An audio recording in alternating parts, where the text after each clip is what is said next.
Our God is an awesome God. Náš Boh je úžasný Boh. And we must, as Seventh-day Adventist Christians, go back to the Bible again and again to remind us of this. A my, keď sa vraciame ako kresťania, ako adventisti k písmu svätému, tak by sme si to stále mali pripomínať. It's so easy to get a few ideas about God in our mind and worship these rather than the true God. Je veľmi ľahko oslavovať Pána Boha a oslavovať ho tak, že vnímame len nejaké tie myšlienky a to ostatné zabúdame. When Ellen White tells us that throughout eternity we're going to be learning new things about God. Sestra Whiteová nám hovorí, že o Pánu Bohu aj počas večnosti sa budeme stále ešte niečo mať čo učiť. We must not be so smug to think that we know all there is to know now. A skutočne my nemôžeme byť nejaký taký úzkoprosí a by sme nechceli viac. And that's why this week we've been reviewing different aspects of God, who He is. A práve preto počas tohoto týždňa sme si ukazovali na niektoré aspekty, akým Boh je. We reminded ourselves of that wonderful thought that God wants us to think of Him as our Father. A my sme si ukazovali na myšlienky, aby sme premýšľali o tom, aký úžasný je Otcom. And that's not just an advanced New Testament idea. Že to nie je len myšlienka, ktorá by bola v Novom zákone. In the Old Testament, people were calling God Father, and God was saying, "Call me Father." A takisto aj v Starom zákone Boh vyzýva, aby sme ho nazývali Otcom. And we saw that God also has attributes like a mother.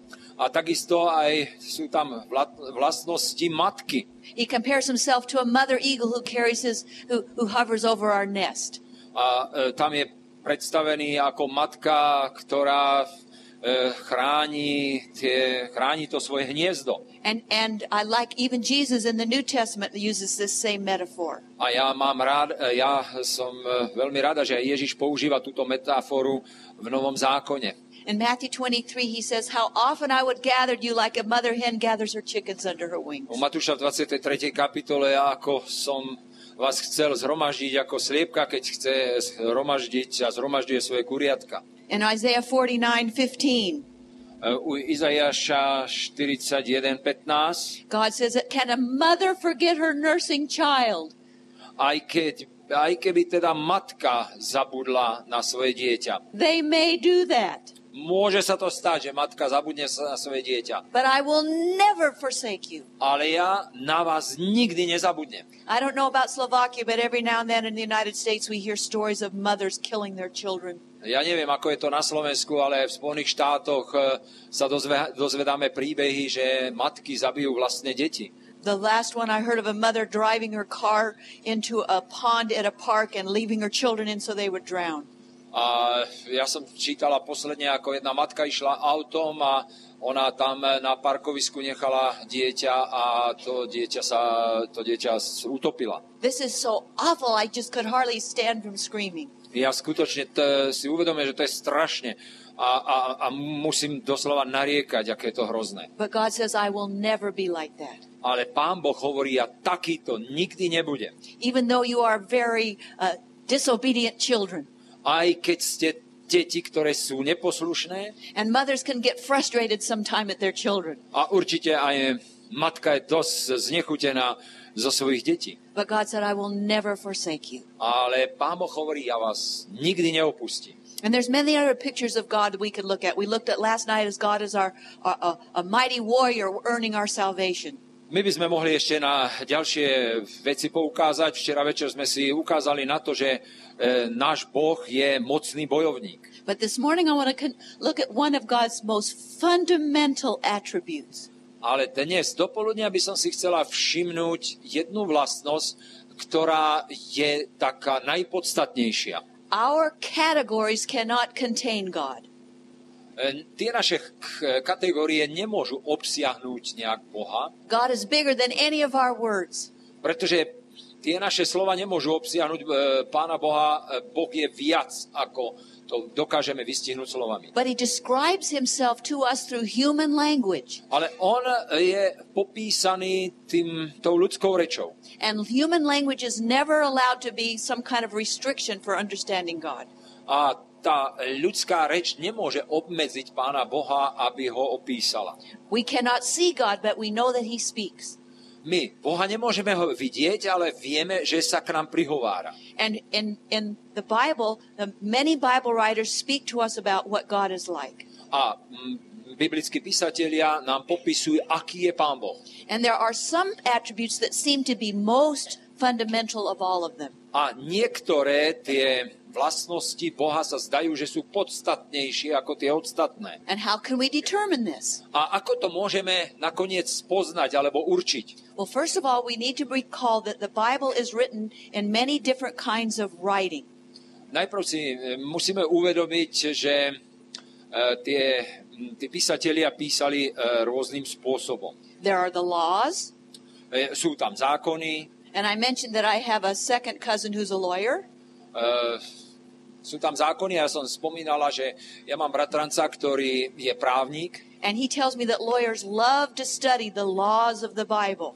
A on mi povedal, že tí právnici radi, keď študujú Bibliu, tak radi študujú zákony v Biblii. Because laws are written in a certain kind of writing. Pretože zákony sú napísané určitým spôsobom. And so when you study the laws, you realize that they're written a certain way so you can understand them appropriately. A tak, keď to študujeme bližšie, tak si uvedomujeme, že aby sme to mohli pochopiť, tak je to určitým spôsobom napísané. And then there are the letters. A potom sú tam listy, dopisy. In both Old and New Testament, there are letters in the Bible. A určite je v starom alebo v novom zákone sú tam listy. In fact, much of Paul's material are letters he wrote to churches. Veď Pavel apoštol, to, čo napísal, tak väčšina tohoto materiálu to sú dopisy. And we study them as theology. A my to študujeme teraz tieto listy ako teológiu. And indeed but indeed they were just letters to churches. Ale to boli tie dopisy cirkvám. They were inspired letters. Boli to inšpirované. And therefore we can study them very carefully. A práve preto my ich môžeme veľmi pozorne študovať. But they are letters, they are not books. To nie sú knihy, ale to sú listy, cirkva. And then there are the prophecies. Potom máme proroctva. There's classical prophecy and apocalyptic prophecy. To sú klasické, ale sú aj apokalyptické proroctva. And you need to learn to read them in the category in which they are. A my ich musíme čítať podľa tej charakteristiky, akú oni majú. You don't read letters like you read prophecy. Veď predsa nemôžeme ten list čítať podobne, ako čítame proroctva. Of course, Seventh-day Adventists believe that the letters and the laws and the prophecies are all inspired by God. My ako adventisti veríme, že už či tie zákony, či tie listy, či tie proroctvá sú inšpirované všetky Bohom. God is the author of Scripture. Pán Boh je pôvodcom písma. And he uses human penmen, human writers to record his revelation. A on použil tých ľudských písateľov, aby to božské zjavenie napísali. But they are merely different kinds of writing that are put together in one book. Ale sú to odlišné spisy, ktoré boli dané do jednej knihy. There are also the hymns. Samozrejme sú tam aj piesne. Now God hasn't stopped inspiring hymns either. A takisto aj tieto piesne sú inšpirované. Boh neprestal inšpirovať týchto ľudí. We just have to listen to the singers every morning and evening and know that God is still inspiring hymns. A keď používame alebo aj počúvame, že tie piesne, tak si uvedomujeme, že Boh inšpiroval aj piesne. But hymns are written different than laws. Ale tieto piesne sú inak písané, ako sú písané zákony. Now the largest category in all the biblical materials are the narratives, or what we call the stories. A to, čo je ale najviac v písme svetom, to sú naratívne spisy alebo príbehy. And both the Old and the New Testament are structured around these wonderful stories or narratives. A všetko, už či v starom zákone alebo v novom zákone, je vytvorené okolo týchto príbehov. And for a long time, since the 1900s, the critics have made fun of the biblical stories. A kritici toho 19. storočia sa vysmievali, kritizovali tieto príbehy. They say they were just little myths of the past that never happened. A oni hovorili, no tak to sú mýty starodávne, a tie sa nikdy nestali. And these primitive people didn't even know how to write. Veď títo primitívni ľudia ani nevedeli, ako písať. And the Exodus didn't happen. A samozrejme, exodus, teda odchod z Egypta, to ani sa nestalo. I mean, you can go out to the desert and you see no evidence of an exodus. Veď predsa, keď sa tam na púšť teraz pôjdete pozrieť, tak tam nemáte žiadne dôkazy, že tam prešli. And there was no King David and King Solomon. A takisto nikdy nežil teda Dávid alebo Šalamún. And Jesus didn't raise from the dead. A samozrejme, že Ježiš nestal z mŕtvych. The disciples just stole his body and lied about it. Učeníci ukradli telo Ježiša Krista a potom o tom takto lhali. But back in about 1960 or 1970, Ale od roku 1960 two Jewish writers started criticizing this attitude. tak dvaja židovskí spisovatelia začali, mysliteľa alebo písatelia, začali kritizovať tento postoj. And they said, wait a minute, these biblical narratives are not primitive. Prosím vás, tieto biblické príbehy nie sú primitívne. These are very technically superior stories. Tam tieto príbehy ukazujú tú štruktúru, tá štruktúra je veľmi technicky napísaná. They weren't ready yet to say that they were true. Oni ešte nepovedali, že sú pravdivé, but they said, this is not baby talk. ale vyjadrili to, že to nie sú nejaké príbehy detské. This is very superior writing that it takes an intelligent adult reader to read. Že to už nie je napísané, sú tieto príbehy pre deti, ale že vyžadujú, aby to, že je to pre dospelých napísané, aby to pochopili. And again, it's written in a certain style that we need to learn to read them correctly. A aby sme ich dokázali čítať a vnímať správne, tak oni sú napísané určitým štýlom. There are several characteristics that we must keep in mind as we read biblical A keď narratives. čítame, tak musíme si všímať a chápať to na základe určitej teda štruktúry. For one thing, the details are very sparse. A v tomto prípade tie detaily sú dôležité. There's hardly an extra word. Tam je to vyjadrené tak vecne, že nie sú tam nejaké slova naviac. And the details that are there become all the more important. A tie detaily, ktoré sú tam, sú veľmi, veľmi dôležité. And sometimes the details seem misplaced. A niekedy ale sa zdá, že tie detaily sú tam ani nie na mieste, že sú mimo. But now we're learning that's the way the biblical writers link them together. Ale práve tí biblickí písatelia použili to, aby to spojili. Let me give you a couple of examples. A tak by som vám chcela dať niekoľko príkladov. In Genesis 1 and 2 we have the creation story. Napríklad v knihe Genesis 1. a 2. kapitola máme záznam o stvorení. And right in the middle of the story in Genesis 2 verse 5, a napríklad v Genesis 2. kapitole a v 5. verši, it said God had not sent rain on the earth. že Pán Boh ešte neposlal dážď na zem. And the critics have made fun of this. A kritici sa z tohoto smiali.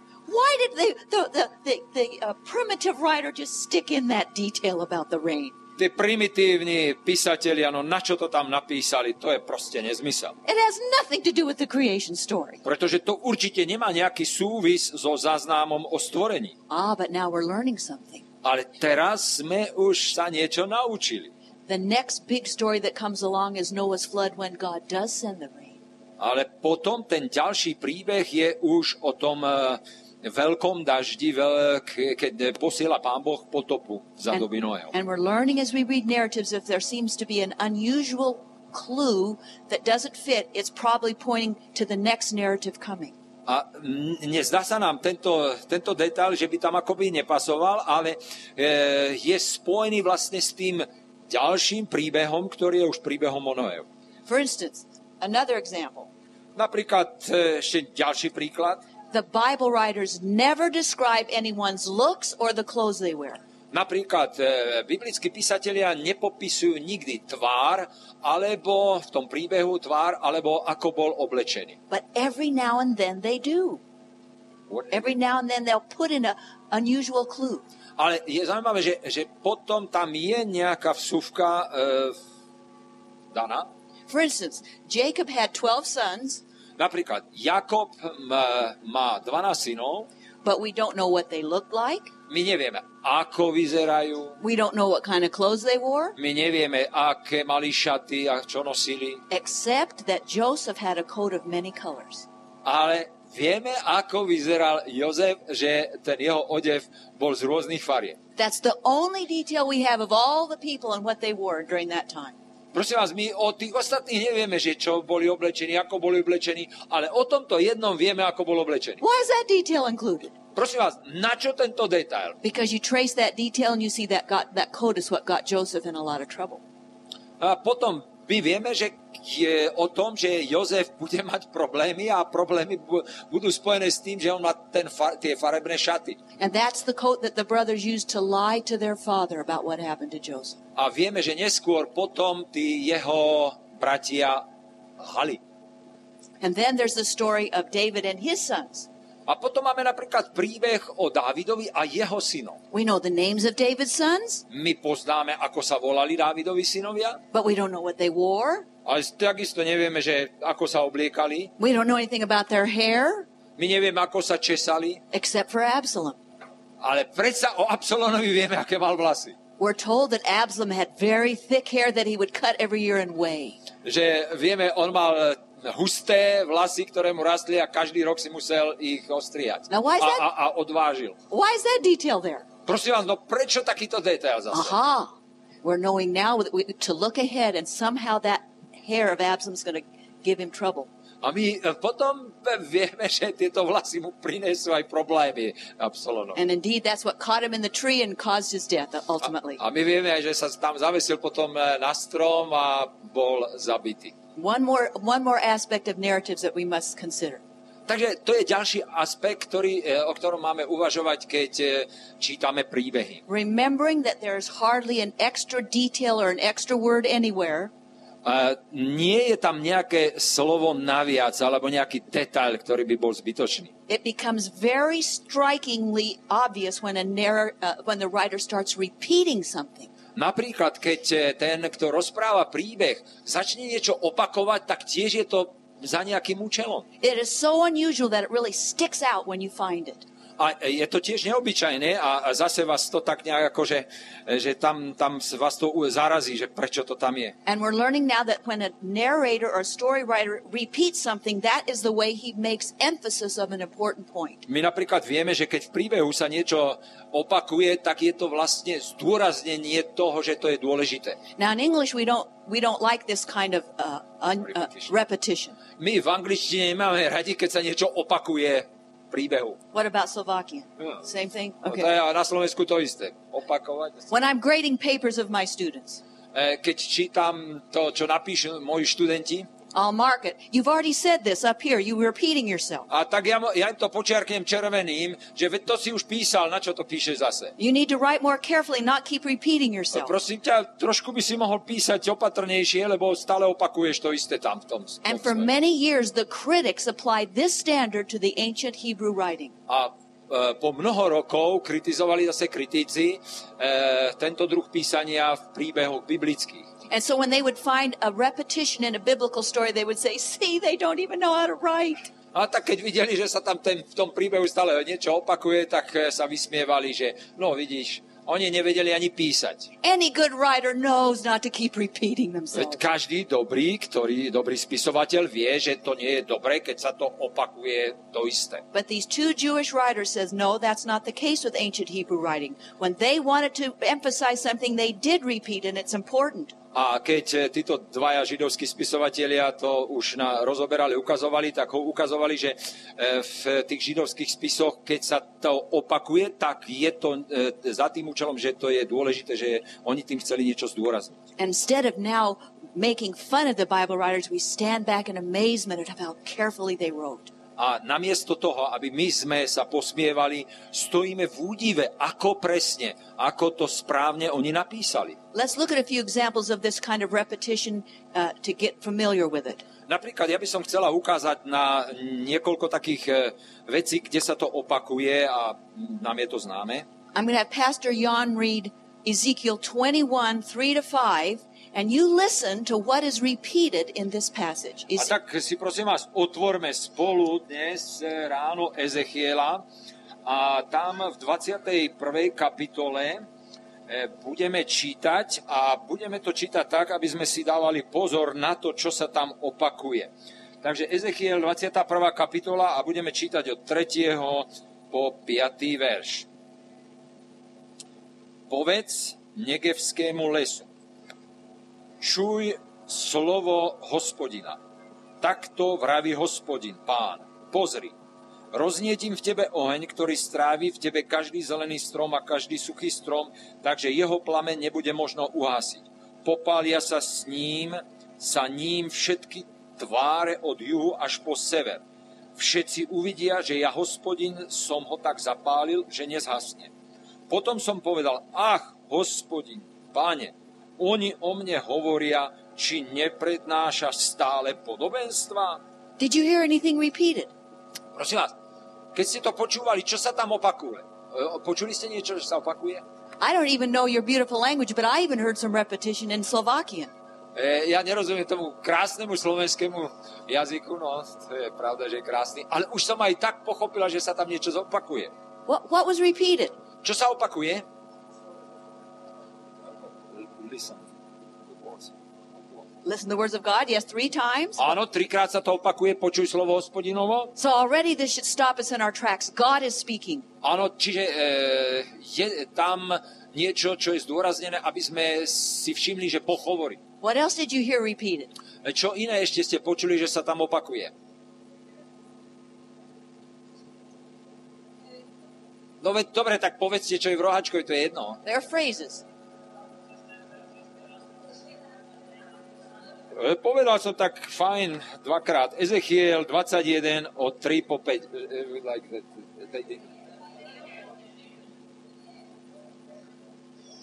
Ezechiel 21. kapitola. God says 3 times, I will draw my sword out of its sheath. Nie. Áno, má pravdu. Ale tam je to posunuté. To je jedenkrát, keď je to posunuté. This text is in 20, chapter 20. Oh, they've changed it. Okay. Áno. Čiže, prosím vás, áno, takže ja v tej... Toto je roháčkov, sestra? No, takže v tom roháčkovom, prosím vás, a to je od 47. verša v 20. kapitole. Yes. Takže ja to ešte raz prečítam, prosím vás, ale je to isté, to je aj v knihe Daniel a tu je to posunuté, to som ani nevedel. A povieš lesu na juhu, počuj slovo Hospodinovo, takto hovorí Pán Hospodin, hľa zanietím v tebe oheň, ktorý strávi v tebe každý zelený strom, každý suchý strom, nezhasne plameň, prudky preveľmi a budú ním opálené všetky tváre od juhu až na sever. A uvidia každé telo, že ja, Hospodín, som ho zapálil, nezhasne. A povedal som, ach, Pane Hospodine, oni mi hovoria, či vraj on nehovorí podobenstva. Takže je to isté. It's the same, but, What did they hear repeat? Did they hear any more repeated? Thank you. Takže prosím, už vieme, o čom je reč. Čo ste počuli, že sa tam opakuje teda iné?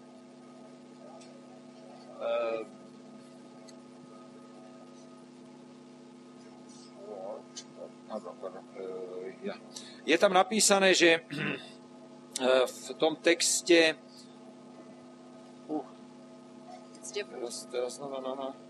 je tam to slovo, že vyťahnem. Pardon? Tak teraz som ja trošku sa musím... Áno, ale je tam napísané, že vytiahnem meč z pošvy. Ja. Áno, je tam. A je tam 3-krát toto slovo? Je tam 3-krát. Okay. And also God says he will cut the righteous from the wicked. Twice. Áno, a je tam 2-krát, že tých bezbožných vytrhne, tých spravodlivých vytrhne. Je tam 2-krát. 2 times God mentions that. Je tam 2-krát to spomínané, áno? Áno, ja. If your pastor would come to church one Sabbath and say 3 times, I'm taking my sword out of its sheath, would that make you nervous? Prosím vás, ak by kazateľ kázal v sobotu ráno a povedal by, že 3-krát by povedal, že vytiahne proti vám ten meč, tak by vás to znervoznilo? This is a serious message. Pretože toto posolstvo je veľmi vážne. God is threatening Israel because of their unrepentance. Pán Boh upozorňuje Izrael preto, lebo nečinili pokánie. Tak je tu hrozba. And no matter what God had done, he couldn't seem to get their attention. A Pán Boh proste urobí to, aby pritiahol ich pozornosť. And he says, you are worse than Sodom and Gomorrah, whom I destroyed. A on dokonca hovorí tak, že vy ste horší ako Sodoma a Gomora, ktorých som zničil. And the archaeologists have told us how vile was the culture of Sodom and Gomorrah. A zase archeológovia nám pomáhajú pochopiť, aká kultúra bola v Sodome a Gomore násilnícka. Even worse than the modern Pompeii.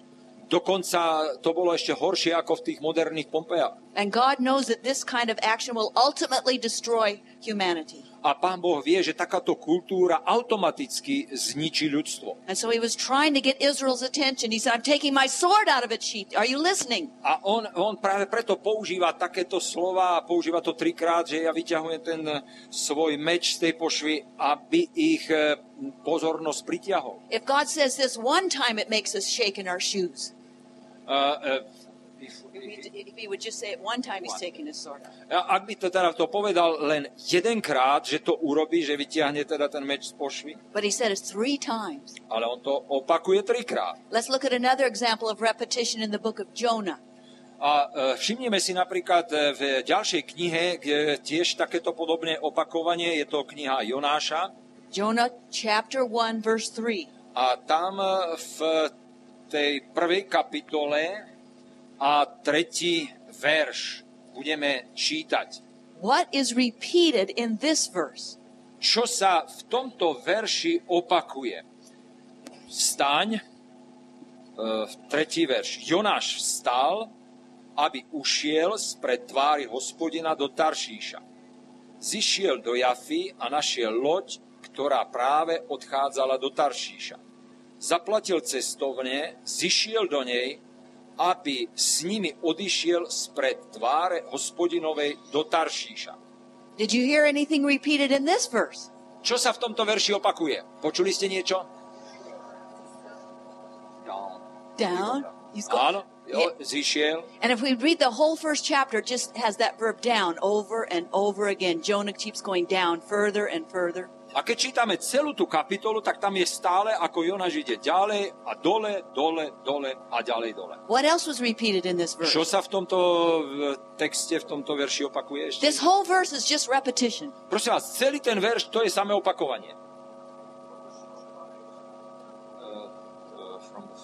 Yes, twice we're told the beginning and then again at the end of the verse that a prophet thought he could escape from the presence of the Lord. Áno, tam je napísané na začiatku a na konci, že prorok si myslel, že môže utiesť od tváre Hospodinovej. That's a shocking thought. Prosím vás, to je šokujúca myšlienka. All the Bible writers knew that God is everywhere and we can't leave his presence. Veď predsa všetci písatelia písma vedeli, že my žijeme v Božej prítomnosti a že od neho sa nedá utiesť niekde. And yet this shocking prophet thought he could just escape from his call. A toto je šokujúci prorok, ktorý si myslel, že môže od tohoto povolania utiecť. What else is repeated in this verse? Čo ešte sa v tomto verši opakuje? Yes, 3 times we're told that Jonah is on his way to Tarshish. Áno, tam je 3-krát napísané, že Jonáš je na ceste do Taršíša. Now the narrator is obviously trying to get our attention, and so he mentions it 3 times. Áno, zase ten písateľ tohoto príbehu chce pritiahnuť našu pozornosť a tam je to teda 3-krát znovu. Is he just thinking we're stupid and we don't know geography? Myslíte si, že on si myslel, no tak tí čitatelia budú hlúpi, nepoznajú geografiu, zemepis? Or is he trying to do something by pointing out Tarshish 3 times? Alebo myslíte si, že zase mal zámer, pretože 3-krát opakuje Taršíš? Let's make a map here. Jan, we have a map of the Mediterranean here. Áno, tu máme mapu stredozemného mora. Yeah, it's a big round oval. Áno, tak to je.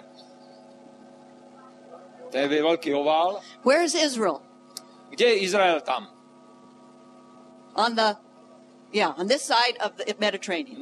Na tejto strane Stredozemného mora. And where's Tarshish? A kde je Taršíš? It's on the opposite side. Úplne na druhej strane. Where's Nineveh? A kde je Ninive? It's all way back over here. Tam naspäť je. And so in case you didn't have a map in front of your face, the narrator is saying, look at Jonah's going the opposite direction God sent him. A tak vlastne aj keď máme mapu, tak si uvedomujeme, že Jonáš ide úplne opačne, ako ho Pán Boh poslal. To Tarshish, to Tarshish, to Tarshish. On ide do Taršíša, do Taršíša, do Taršíša. And so it's repeated to make sure we're understanding this significant point. A preto to, aby sme si to uvedomili, že to je dôležitý bod, tak sa to opakuje. Phrases are often repeated, but in narrative sometimes words are repeated. And those are the most fun. A čo je zaujímavé a možno, že také najzábavnejšie, že keď v tých príbehoch sa neopakujú len vety, ale slová. You remember the story of Abraham chasing the 5 kings to recapture his nephew Lot. A pamätáte si, keď toho synovca chcel zachrániť Abraham a keď ide za tými naháňa tých 5 kráľov. And in Genesis 14:10 it describes the valley where the chase was taking place. A v Genesis 14. kapitole a 10. verši je popísané, ako v tom údolí ich tam naháňa. Let's see what it says in Slovakian. A tak môžeme si ešte všimnúť, čo tam v slovenčine je napísané. Genesis 14:10. Takže prvá kniha Mojžišova, 14. kapitola a 10. verš. V údolí Sídim bolo však mnoho asfaltových studní. Keď sodomský král a gomorský králi utekali, spadli do nich. Ostatní ušli na pohorie. Okay, how does it describe the valley? What did the first phrase say? The valley of Siddim was full of what?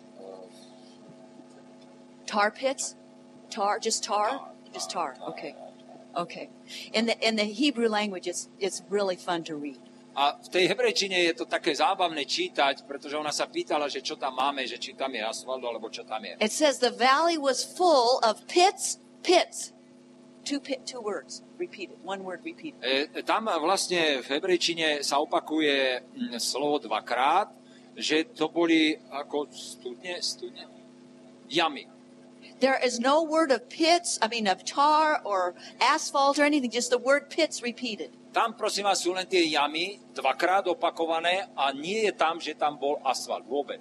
And translators trying to make a sense of this have put in the words tar or asphalt in those valleys. A oni proste, tí prekladatelia do toho údolia nejako tak ten preklad urobili, že tam dali asfalt. But apparently it was a very uneven surface and it was full of pits. A proste ten povrch bol taký, že tam bolo veľa jam. It wasn't a good place for a chase. Takže nebolo to dobré miesto, kde by sme mohli niekoho naháňať. Let's look up 2 more and then we'll take a break on this repetition. Ja by som ešte si rada všimla ešte 2 takéto prípady a potom už by bola prestávka. You remember when Jacob made this pottage that he persuaded his brother to sell his birthright. Keď Jákob presvedčil, aby a urobil tú polievku, aby kúpil prvorodenstvo. And what do you suppose was the recipe that Jacob used? Čo si myslíte, aký recept Jákob použil? Now we know it must have been very tasty because Esau said, "Sure, I'll sell my birthright." A to muselo byť veľmi chutné, pretože áno, ten Izák hovorí, ja predám svoje prvorodenstvo. What does it say in Genesis 25:30? Prosím vás, čo je napísané v prvej knihe Mojžišovej 25. kapitole a 30. verši? Please feed me with that, and then what's the word there? Čo je tam napísané, že a povedal Jákobovi, teda Ezau, daj mi najesť červeného z toho červeného jedla, lebo som unavený, preto dostal meno Edom. What is the recipe there? Prosím vás, aký je tam recept? It's in our translation is arranged. You got it right. A to máte správne dokonca vy. That's right. In the English it doesn't allow us to see that. V angličtine taký preklad nemáme. Teda myslím na tom, že máme ten preklad správny, ale anglicky You have a good translator. That's what it says, that the recipe is called red. Áno, ten recept sa nazýva červený. And in English they didn't know what to do with that, so they said red stew or red soup. A oni nevedeli, že ako to preložiť, tak oni napísali, že červenú polievku. Now I don't know what it was, but and back in the Bible times they knew what it meant if you served someone red. Ale my nevieme vlastne, že keď by niekto nám ponúkol, že červené, tak nevieme, čo to je. Ale v tej starej dobe oni vedeli, že čo je červené.